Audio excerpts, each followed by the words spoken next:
Hi guys, welcome back to Functional PCOS. Today I'm going to be answering your top PCOS weight loss questions. Okay, so I polled my Instagram followers. If you don't follow me on Instagram, why not? And I also asked the internet. I looked at the top Google search terms for PCOS and weight loss, and I put together a collection of, I actually have not counted this, it looks like about 20 questions, 15 to 20 questions.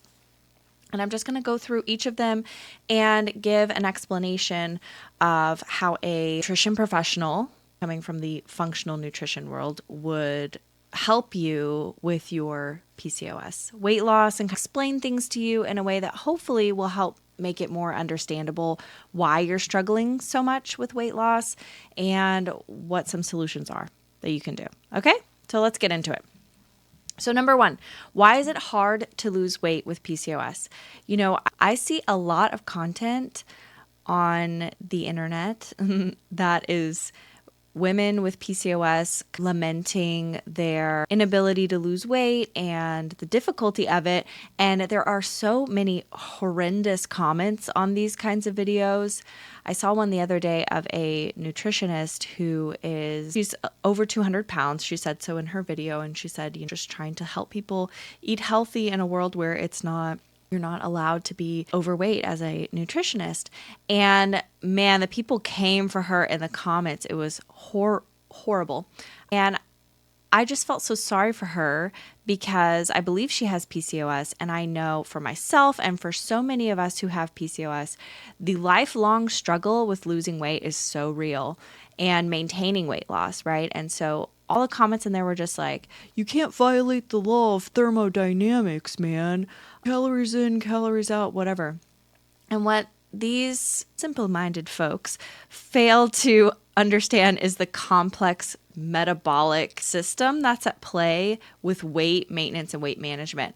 They don't recognize the importance of hormone balance in weight loss, and they don't recognize the importance of stress and stress hormone balance in weight loss. So there's several things that are going on with PCOS specifically that do make it more difficult for us to lose weight. There's kind of two theories of weight loss and weight maintenance. There's the calories in, calories out law of thermodynamics, blah, blah, blah, which there's validity to that. It is part of the picture, but it's not the whole thing. And then there's a newer model of weight loss, weight management called the carbohydrate insulin model. And a lot of the research really favors this model, but it's the concept that insulin, which is a hormone, acts as a fat storage hormone. And so when there's too much in the system, the body preferentially stores fat. And if you look across the range of people, right, everybody has a different sort of baseline weight. There's a lot of genetics that play there too. And you look at some people who are naturally very thin, some people who struggle more. Why is that? Well, the carbohydrate insulin model of weight loss accounts for some of that, right? Because if we have too much insulin in our system, which is a problem in PCOS, then our bodies are going to prefer to store our food as fat. And where this kind of comes into play from a genetic perspective is that a lot of people think that the genetics of those with PCOS may have stemmed from ancestors who went through famine, other food insecurity, to the point where the genes sort of morphed to accommodate for that. So if you were growing up in a world where food was really insecure, but you could also maintain body fat really well and store body fat for use later, you would be more likely to survive, right? Because think about a long winter where there's no food. If you've got a lot of body fat, then you've got a lot to live off of. Have you ever watched that show Alone? So there was a season of Alone where the guy survived by gaining a tremendous amount of weight before he went on the show. He barely did anything the last half of the show. These other people are out there like building shelter, they're fishing all the time, they're wasting a lot of energy trying to find food. And he instead, just kind of like a bear, went in his den and hibernated for the rest of the show. And he ended up winning because he had all those body fat stores and he just ate off of his body fat stores. So the concept is a little bit similar in PCOS, right? We preferentially store body fat, and so we have it there for a rainy day. And of course, I know this is not everyone with PCOS. There are many women with PCOS who are actually underweight. But for those of us who are having difficulty with weight management, that's part of what's going on, too much insulin. The other thing that's going on is that our stress hormone balance can be out of whack, and we also can have some issues with our thyroid. And so we know that sluggish thyroid is going to lead to some weight gain and difficulty, weight stubbornness, and that having high cortisol levels, for example, is also going to have us preferentially store body fat in the abdomen. And when we store body fat in the abdomen, that becomes more inflammatory to our system. And that extra inflammation in the system can then make us more insulin resistant and create more insulin.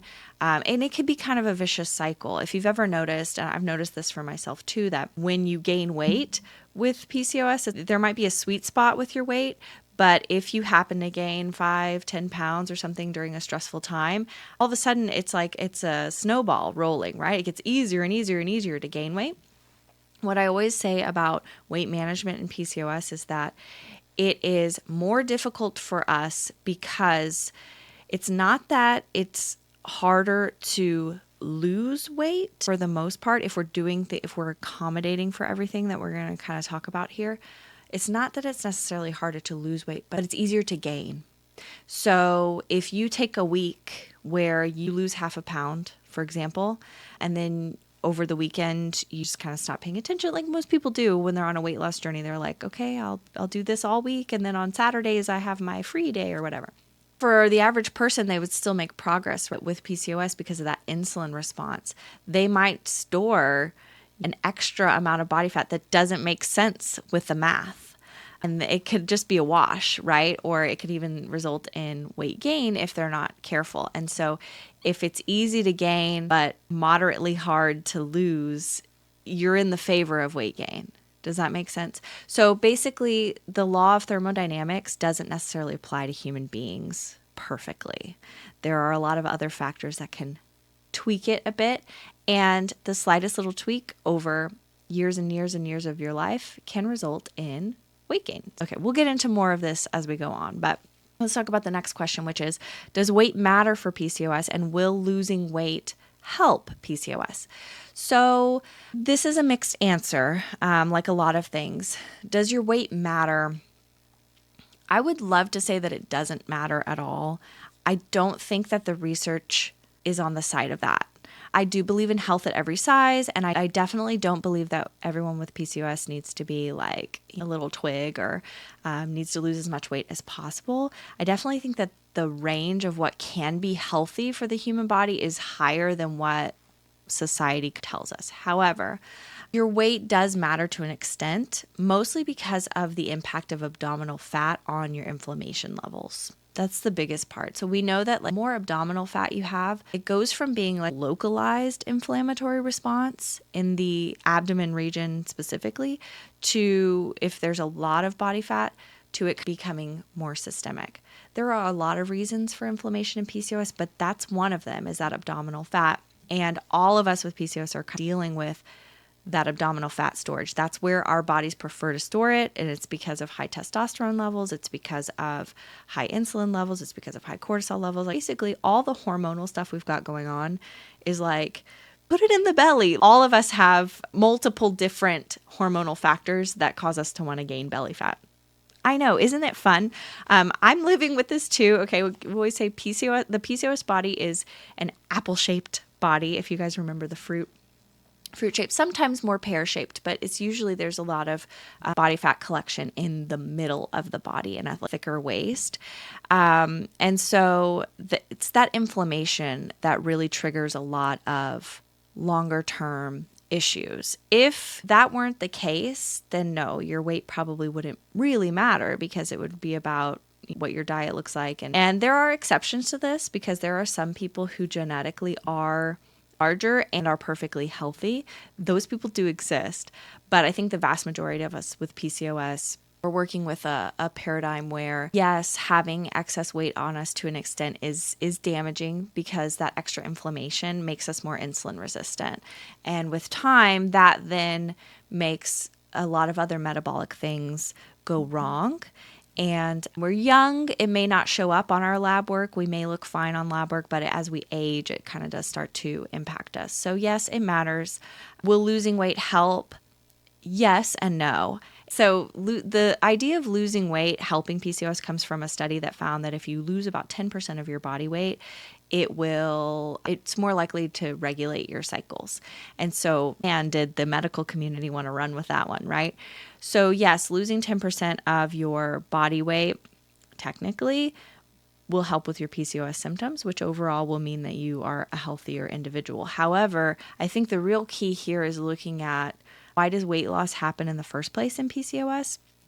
And because we have so much metabolic damage, it's really difficult for us to lose weight unless either we're going about it really in a really unhealthy way, which I think long-term means that losing that 10% it's a wash, right? Because if you're going on a crash diet, you're damaging your adrenals, you're making it much more likely that you're going to regain all of these negative side effects. So your cycles might return momentarily, but then all these other things in your way. So it's impossible to lose it unless you're doing that, or if you're managing and accounting for a lot of different pieces and factors in your diet, managing for your insulin, your inflammation, and your adrenals all with your diet, which can be overwhelming if you kind of know how to do that. So if you're losing weight in a healthy way and you lose that 10%, then theoretically, yes, that could be helpful, but it's not really the 10% of body weight that you've lost. It's more all the positive changes that you've made. But I'd love to see a study of just women who do like a crash diet to lose 10% of their body fat and see how that helps their PCOS. You know what I mean? I'm not entirely sure that's the root of the issue. I think weight in a lot of ways is just a symptom of PCOS. So it's very easy to blame body fat for your PCOS. And a lot of people do say, well, you have PCOS because you're fat. But no, we're fat because we have PCOS, and we struggle with our weight because of our PCOS. And then that in turn means that losing weight might be helpful, but it's because we're also working on the metabolic issues at the root of the PCOS first. I hope that's making sense. It's a touchy topic. Now, so what I've seen here is that if you kind of fall on the higher end of the normal range or into the overweight, or obese ranges on like the BMI scale, then potentially losing a little weight could help. But otherwise, no, I wouldn't worry about it from a weight loss perspective. I'd really worry about managing your overall metabolic health. And honestly, that goes for everyone. Metabolic health first and foremost. Let weight come along as secondary to all of that. Okay, which is more important, calories or carbs? This goes back to the insulin carbohydrate model of weight loss and the law of thermodynamics, right? So you'll hear people say it's all calories in, calories out. If you're gaining weight, you have to be eating too many calories. If you're losing weight, it's because you're in a calorie deficit. Then you hear people say, no, it's because of insulin, and insulin's a fat storage hormone. And so if you just lower your insulin, then your body won't prefer to store fat and you'll lose weight.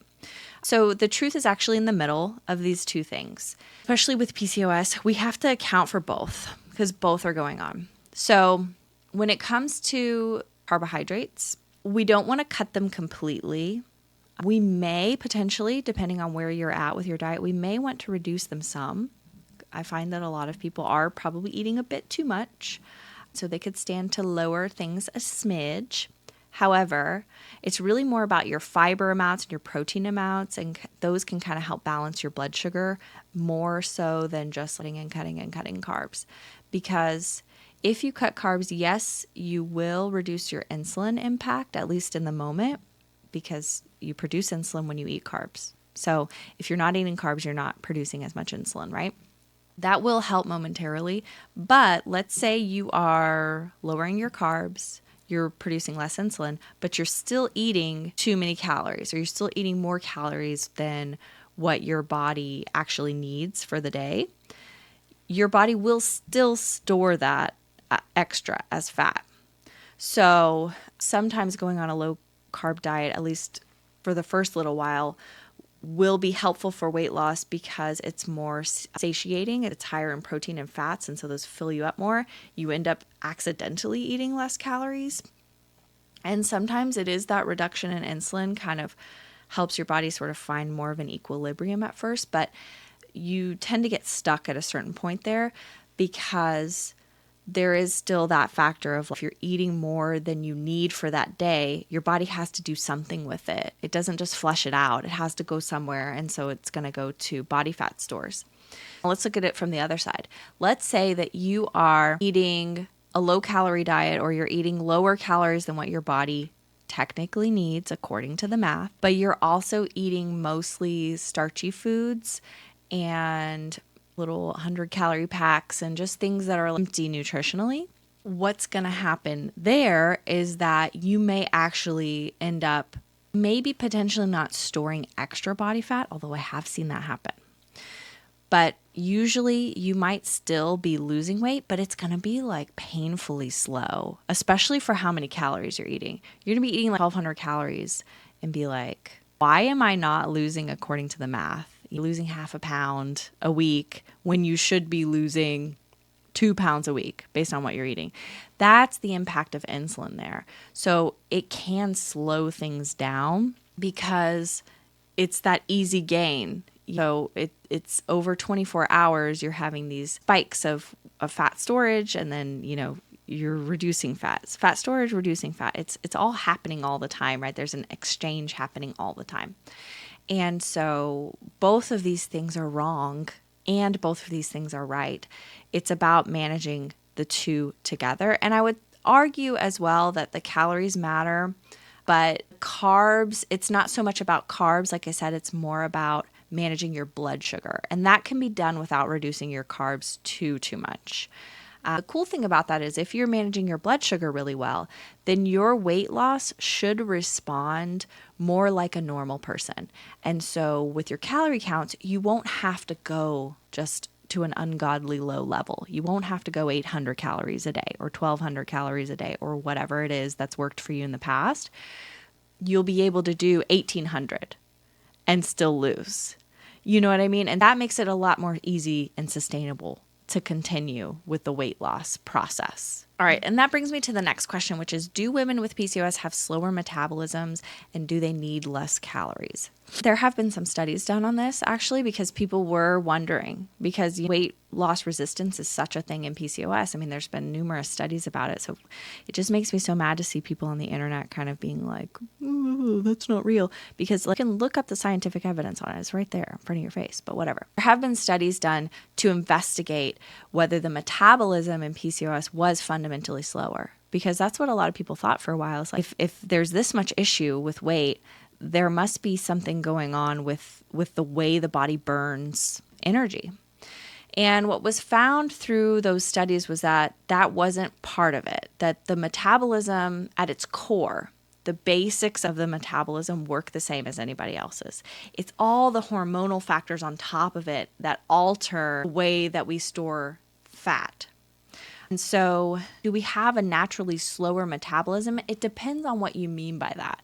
If you're looking at the scientific version of what metabolism means, no, we don't have a slower metabolism. But if you're talking about metabolism from the sense of, most people use it colloquially, which is my metabolism is how easy it is for me to lose weight, or how easy is it for me to gain weight, et cetera, et cetera. Yes, we have a slower metabolism in that sense, but it's not the metabolism itself, really.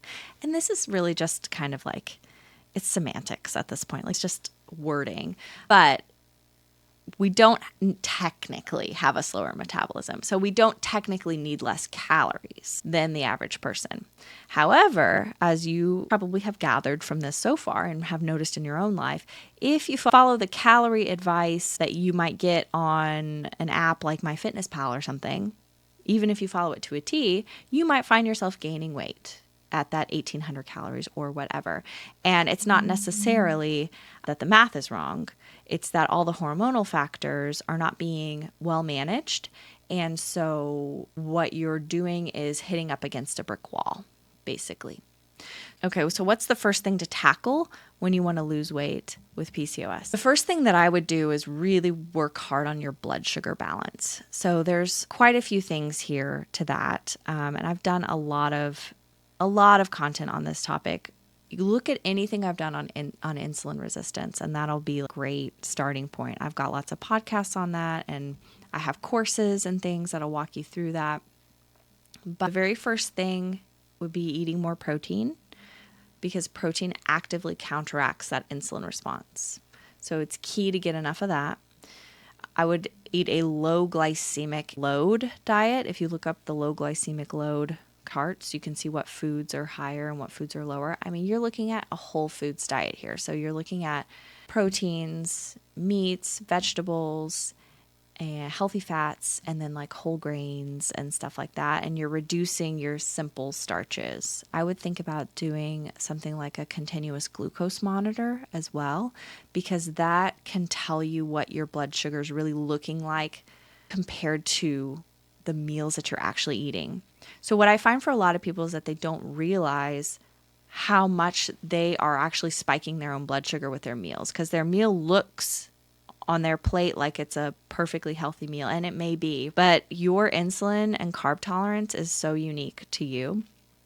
I know for myself, I wore a continuous glucose monitor, and I found that I had a much bigger response to starches like potatoes and sweet potatoes than I did to like grains. And I thought it was going to be the opposite, but no, it handled rice and stuff much better than I could potato, even though the two are similar glycemic loads. So your responses to things are going to depend a lot on you, your genetics, your history with food, your insulin balance at the moment and historically and genetically. And it's also going to depend a lot on your history with dieting, your current weight, just what time of day it is. I mean, how stressed you are, like so many different factors. So the very first thing you need to do is manage your blood sugar better. If you can manage your blood sugar really, really well and be on the right calorie deficit for you, you should see progress. Okay, what are some methods of weight loss that are sustainable over 2 to 5 years? This person says 95% of diets fail. Yes, it's true. 95% of diets fail. There's some philosophical sort of arguments to be made here. I mean, some of the aspects of weight we don't have any control over. I don't think human beings are really designed to have to need to lose weight. You go back however many 100 years and our bodies sort of naturally did what they needed to do, and now they don't. And the question is why? Is it your fault because you're eating too many empty calories or whatever? There's an element of personal responsibility to it, but there's also an element of just the world has changed and life has changed. So I don't think the human body is meant to diet. And that, I think, is a big reason why it fails a lot, because the body doesn't want to lose weight. It gains weight, it gains fat to protect itself. First and foremost, weight is a protection mechanism. It's there to be there in times of famine. It's there when your body can't fully process things through its detoxification systems. It's got to store it somewhere. So it's a storage unit. So there's a lot of complicated factors here as to why diets don't work. But a big factor, I think, in why diets don't work is that people don't think long-term with their diet. They get really frustrated with themselves and really overwhelmed. And they just are like, okay, I'm going to do this. I'm going to buckle down. I'm going to get the weight off. And then they don't put enough, they don't save enough energy, I guess, for the maintenance part. So there's something called set point theory, which is that your body has a set weight that it likes to be. And if you gain weight, your set point kind of goes up with it. And then if you lose weight, your body still wants to go back to that old set point. And a lot of people think that the set point will change with time, but the weight loss has to be maintained for a significant length of time before the set point changes. And I think that there's truth to that. I've seen that before. So what I always tell my clients to do is plan ahead for that maintenance phase. Assume that once you hit your goal weight, whatever you end up making your goal weight, that you're going to have to work on maintenance of that weight for at least 3 months, but probably more like 6 months to a year, following the same kind of structure and plan that you were following to lose weight, which means that there may be some tracking involved. There may be portioning involved. You may not just be able to go off and just live if you want to maintain that weight. Unfortunately, that's just kind of how it is because our body kicks up a lot of hunger hormones and things once we've lost a significant amount of weight in an effort to get us back to that set point. I think is the wisest thing to do with this is to lose weight slowly. I think it's better to do it in a way where it's not terribly uncomfortable day to day with a small calorie deficit, working on your overall health, working on your blood sugar balance, etc., and a small to moderate calorie deficit, because that's doable, that's sustainable, and it doesn't take a lot out of you emotionally, mentally. Willpower is not an inexhaustible resource. It's like a pool that you draw from. And if you draw too much of that willpower at the beginning, you will burn out. Once you burn out, you've been there just as much as I've been there. Once you burn out on the weight loss thing, you're just like, ugh. And even despite, beating yourself up for it, whatever, you just let that weight kind of creep back up because you have no willpower left for it, for that maintenance piece. So slowly over time, I think is probably the wisest thing to do on your own, and doing it in a way where it's not all just calorie deficit stuff. It's not all about not eating as much. It's also about, you increase your activity some. You find something that you really like that kind of gets you moving more, and that subtly burns some extra for you and things like that. Is intermittent fasting helpful? Yes and no. Okay, so I think intermittent fasting can be helpful in a few specific cases. If a person's insulin resistance is very severe, and even doing all the things I talked about before, managing blood sugar, eating a healthy diet, doing calorie deficit, all that, if that's really not moving the needle at all, and I have seen that before, where the insulin resistance is so severe that things just don't budge, sometimes intermittent fasting can be helpful there because it'll give your body a break from producing insulin, and it can help you maintain a calorie deficit a little bit easier. Post-menopause, I think it can be helpful as well because our mitochondria need a little bit more support post-menopause, and intermittent fasting does help with mitochondrial function, which is a good thing. Mitochondria are like our energy makers of our cells. So there's some positives for intermittent fasting for sure. I would caution you against it though if you have any kind of like major stress in your life, if you have a stressful job, if you have a history of adrenal issues with PCOS, if you are parenting, if you are in your fertile years and you're still trying to get pregnant at some point, I would just caution you against it during those times because it can be really, really hard on your stress responses to skip meals. And I would definitely caution you against skipping breakfast. Next question is, if I'm in my mid-40s or I'm post-menopause, how do I lose weight? Well, intermittent fasting can be helpful there. But really the principles of weight loss post-menopause are the same, although your metabolism does slow down post-menopause. The principles are the same, but it takes longer. But I would really work on managing your insulin and your inflammation post-menopause because those are the two things that usually cause the most problems. And a lot of that's doing the same things that I've been talking about before. But your calorie deficit may need to be a little bit larger. And that's because we end up burning less. We need less fuel as we age. And so a lot of times people are really used to a certain amount and it's just a little bit too much. And so if they account for everything else and they can reduce that somewhat, they may find that they end up having more success, which is where intermittent fasting could be a nice way to play around with that too. Somebody asked how long of a fast from evening to morning is best. So I don't recommend skipping meals, but it is good to give your body a break overnight. A lot of us unintentionally end up eating too late into the night and too early in the morning, and we don't give our body enough time to fast. 12 hours of fasting daily is ideal for everyone. So that means, 8 p.m. to 8 a.m., right? 7:30 p.m. to 7:30 a.m. Whenever it is that you eat breakfast, go back 12 hours from there. That should be your last food intake, ideally. Now, there is a concept called metabolic flexibility. And when you are healthier and when your insulin and inflammation and all that are more balanced, you have more metabolic flexibility, which means that you can go longer without meals. You can skip meals. You can fast. You can do this and that. You might not feel great, but you're not going to pass out. You're not miserable. You're not feeling horrible. You're not feeling like you absolutely have to eat. That's good. You want that. You want that metabolic flexibility. So if you don't have that tolerance for 12 hours overnight, that's an indicator that your insulin resistance may not be as well controlled as you think it is, because you should have that metabolic tolerance.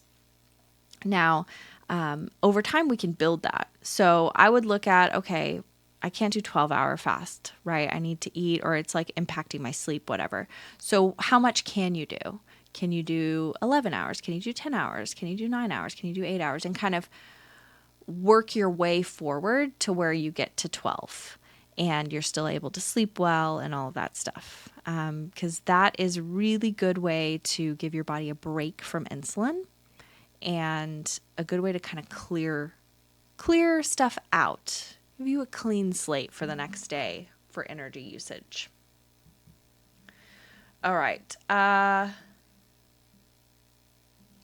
What's the best way to manage cravings and appetite when you're trying to lose weight in PCOS? Yeah, this is a big factor. So, there talked about before, there's all these hormonal factors, right? There's all these metabolism factors. And one of the things that I do find that kind of stumbles people up is sometimes they do end up not realizing how much extra snacking they're doing. Little things do add up, especially when you're on a weight loss protocol. With a weight loss protocol, usually I have to have my clients, and even for myself, I really can't eat a lot of snacks. I have to be on a structure. It's got to be breakfast, lunch, dinner, and an afternoon snack. And that's kind of it. I don't get to do a little mid-morning snack and a little after-dinner snack. If I do that, but my activity level isn't there, if I'm not very active, etc., then I do find that people can just stay the same or even gain weight a little bit. And a lot of that comes from those little cravings that we get, because when we lose weight, our body doesn't like it. It doesn't want to do it. So it sends you a lot of signals. It tells you, eat, eat. I think there's this misconception out there that you can lose weight without being hungry at all. A lot of fad diets sort of profit off of this, particularly like low carb diets have for a long time profited off of this idea. Eat whatever you want. Eat as much as you want of these specific foods, and you won't feel hungry and you'll lose weight. Hunger is your body's reaction to not getting enough fuel. When it doesn't get enough fuel, it has to look for that fuel somewhere. And the first place it's going to look is your muscles and your liver, because you store some stuff there. But then after that, it's going to start looking at your fat stores. So a little bit of hunger is a good thing, because that means that your body is actively working to find fuel. And what you'll find is that at the beginning of a weight loss journey, this is typically worse. If you do cycle regularly as a woman, you'll notice this is worse during the second half of your cycle. And there's a lot to that. But hunger is not a bad thing on a weight loss diet. Now, if you are shaky and weak and feel like you're going to pass out and like literally, you're barely getting through the day, you're probably not eating enough. You're probably trying to go too low with your calorie deficit. But you should have like a slight hunger feeling during different parts of the day. So hunger is not a bad thing. It's those overwhelming cravings that are a bad thing. So the key to that is making sure that you are eating a lot of protein because protein is very satiating. It keeps you full to the point where sometimes when people start eating a lot of protein, they actually don't feel hungry and do still lose weight. That is possible.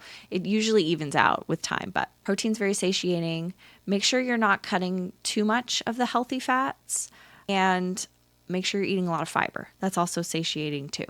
Try to avoid artificial sweeteners too, because those can make you crave more sweets and different things like that. What is the role of GLP-1s in PCOS weight loss? I'm actually very excited about GLP-1s. I mean, the more I've had clients be on them, the more excited I am, because there are some people who are very, very weight loss resistant, and it's because their abdominal fat is creating that extra inflammation insulin response that is then making all the efforts with the food and the calorie reduction really slow. Those people can make progress, but it takes a long time, and it can be really frustrating, and it's you run out of willpower, all that stuff. So GLP-1s I think are great for a certain population of people. They work by helping to lower the amount of insulin that you're producing.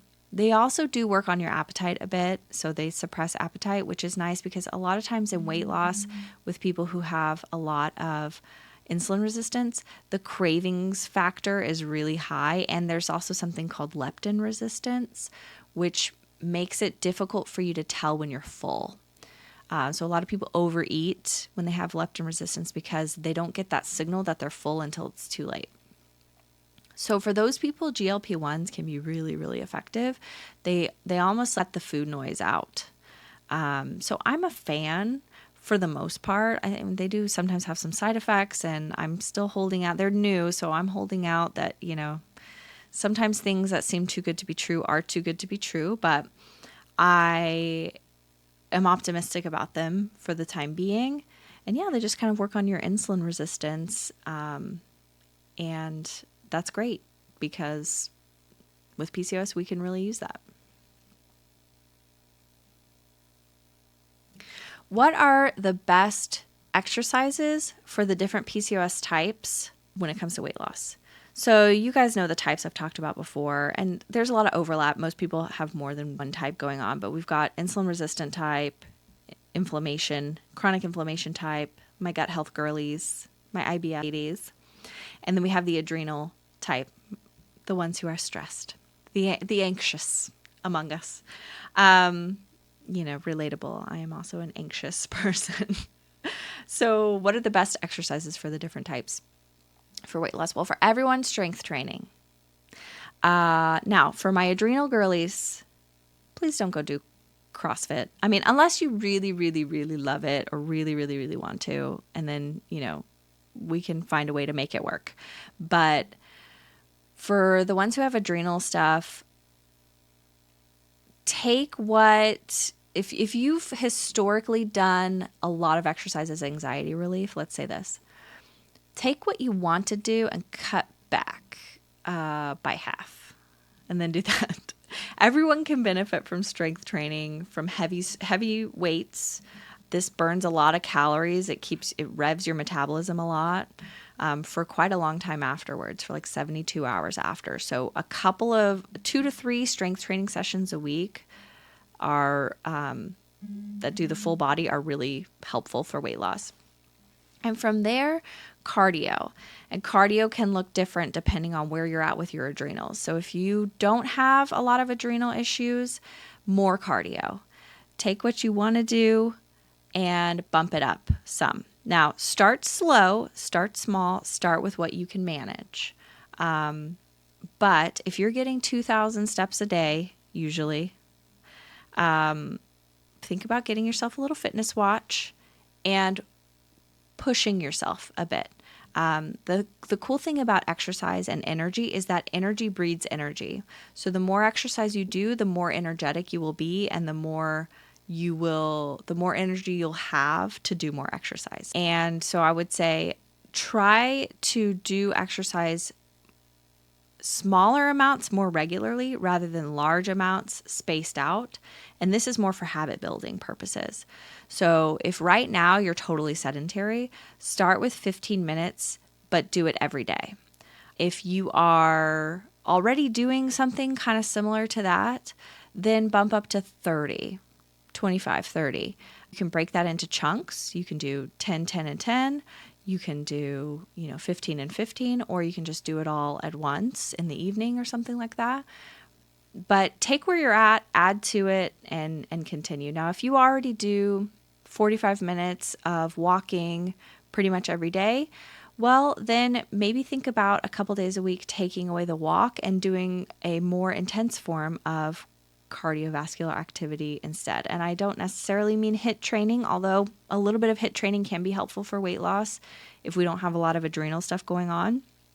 But it could be something that's going to get your heart rate up, maybe a fitness class, Zumba, or you could take dance lessons like I do, something that's going to really kind of get your heart rate up and get your breathing a little bit heavier. That can be helpful as well for weight loss. It burns a little bit more. It's important not to overdo that kind of exercise, but a nice balance of a couple days a week of doing something like that can be great. You could also think about starting to incorporate something like Pilates, which is really helpful for weight loss and is a little bit more intense, right? So bump up the intensity a bit if you're more sedentary.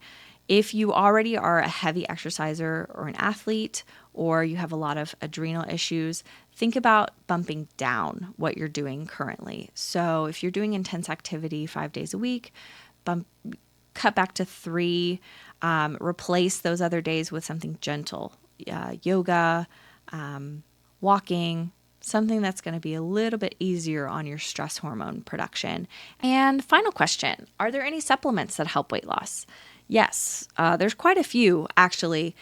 And what I really usually suggest is picking a supplement that's going to help with your PCOS root cause. So if you don't know the PCOS root causes very well, or you're not really sure which ones you have, or, what is what, I'd highly recommend taking my PCOS Foundations course. It's budget friendly.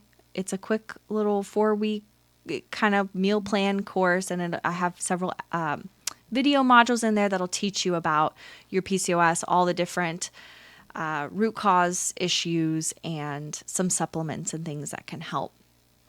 But I would say if you're more insulin resistant, and that's where a lot of this is coming from, that I would really work heavily on your blood sugar balance. And some supplements that can help for weight loss there are the inositols. I'll link to the ones that I usually recommend. There's an inositol blend that I really like that can be helpful. Berberine can be helpful, so I'll link to those. If you're more of a gut health inflammation person, like you deal with IBS and other digestive issues, you're going to really want to work on that first. And that will, in turn, help with the weight loss. So probiotics, possibly even prebiotics if you tolerate them, and maybe even something like N-acetylcysteine, which is a potent antioxidant precursor. That can be really effective for reducing inflammation, which will then help your body kind of feel safe enough to let go of weight. And then if we've got adrenal stuff going on, the big key here is getting good sleep.